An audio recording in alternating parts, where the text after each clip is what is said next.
Whoa-wee, buddy, I tell you. Terraria, a great game many people have heard of. Maybe some haven't, I don't really know.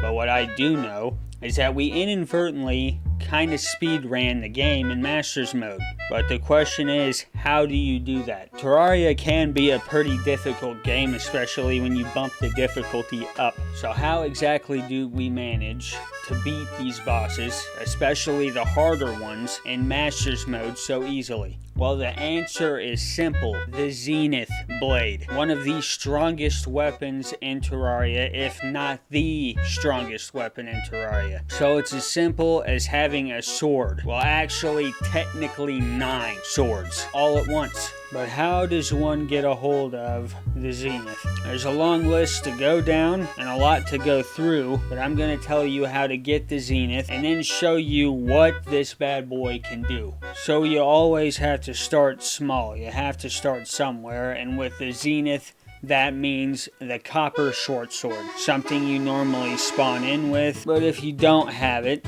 then it's pretty simple to build or find or even buy from other people. But after that, things start to get increasingly difficult to get a hold of each weapon you need to create this behemoth. After the copper short sword is the Enchanted Sword. The only thing difficult about getting this sword is how random it is to find it on a world that you have created.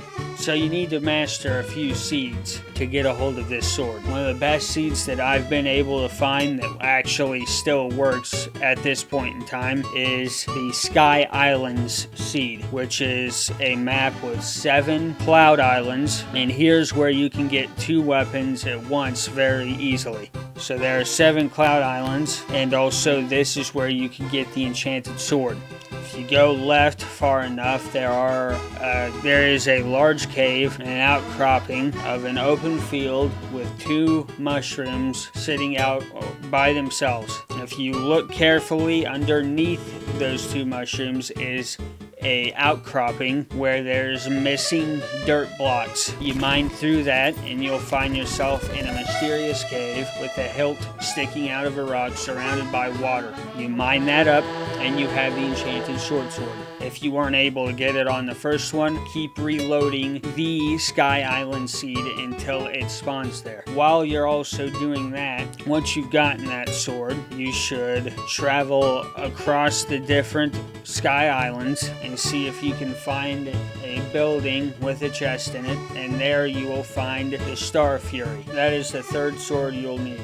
To be able to get the next set of blades, you need to be able to have killed the wall of flesh. If you haven't done that yet, go do it.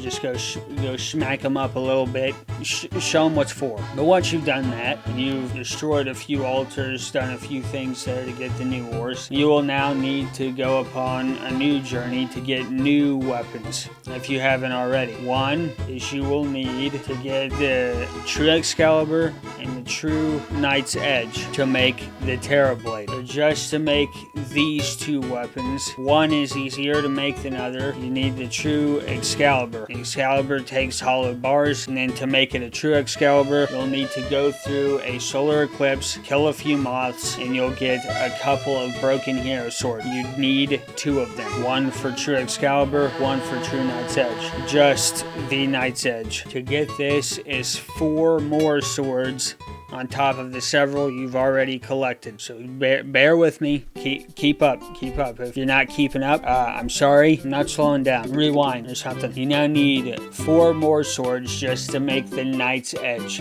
These weapons consist of, depending on if you're in the Crimson or Corrupted, it doesn't really matter, but the weapon to look out for is either you need to make the Blood Butcher or the Lightsbane. Now once you've had either of those, you need 3 more swords. Again, doesn't matter which one you have, just as long as you have one of them. The next 3 swords you need the Muramasa, the Blade of Grass, and the Fiery Greatsword. The Muramasa is as simple as killing Skeletron at night and unlocking the dungeon and searching through chests. Eventually you'll find it. The Blade of Grass is as simple as going to the jungle, underground caves, killing bees and or wasps, or killing wasps to get stingers, 12 stingers to be exact, and 5 poison spores. All be found in the jungle biome. Then you need a Fiery Greatsword, which is just hellstone ore, which takes obsidian and hellstone to make ingots until you can get the Fiery Greatsword. Once you have the Muramasa, the Blade of Grass, the Fiery Greatsword, and either the Lightsbane or the Blood Butcher, you go to a Demon's Altar or a Crimson Altar, and you can make the Knight's Edge. And with your second broken sword, broken hero sword, you make the true Knight's Edge. Combine both of those to make the Terra Blade.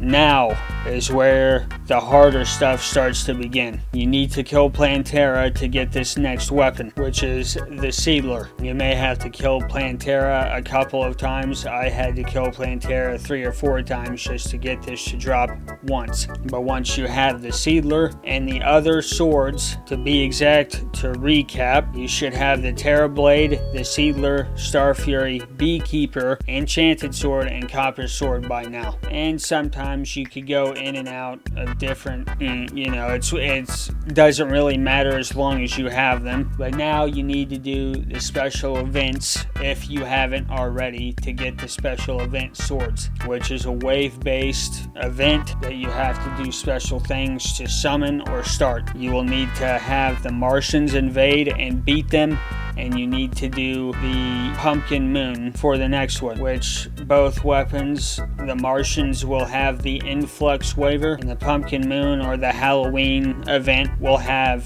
the Horseman's Blade. Those are the next 2 swords you need. You'll have to kill the event bosses a handful of times until one of them drop the weapon. You may have to summon the event multiple times. It just depends. With anything in Terraria, it tends to be random as to if or when you'll be able to get a hold of certain weapons. So, you know, just keep that in mind and have patience. The next 2 weapons will be fighting one of the strongest and hardest enemies in the game, the final boss of Terraria, which is the Moonlord. Or what you need from the Moonlord is Star Wraith and Meowmere. Those are the final 2 swords you need, and it could again take you a minute to get all swords collected. But once you've beaten him enough times and you are able to get both Meowmere and Star Wrath from him, you go to a Mithril Anvil and you will be able to create the Zenith.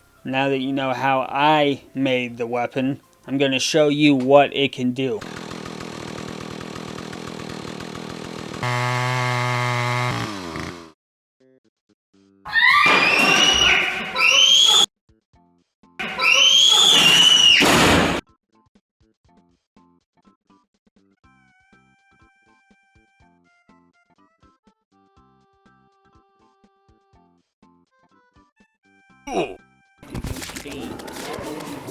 Where the bee at?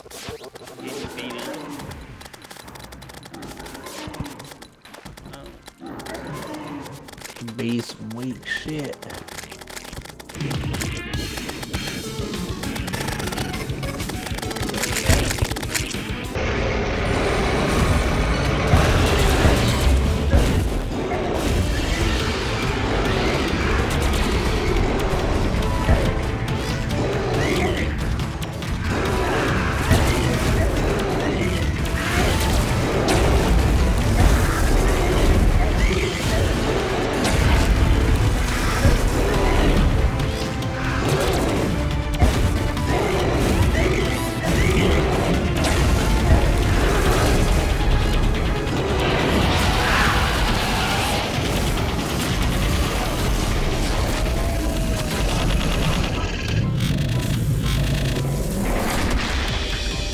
Man, it feels good to win. Look at all those trophies. If you enjoyed the video and want to support the channel further, be sure to like, subscribe, and hit the notification bell so you don't miss out on content in the future. And I will see you all in the next one.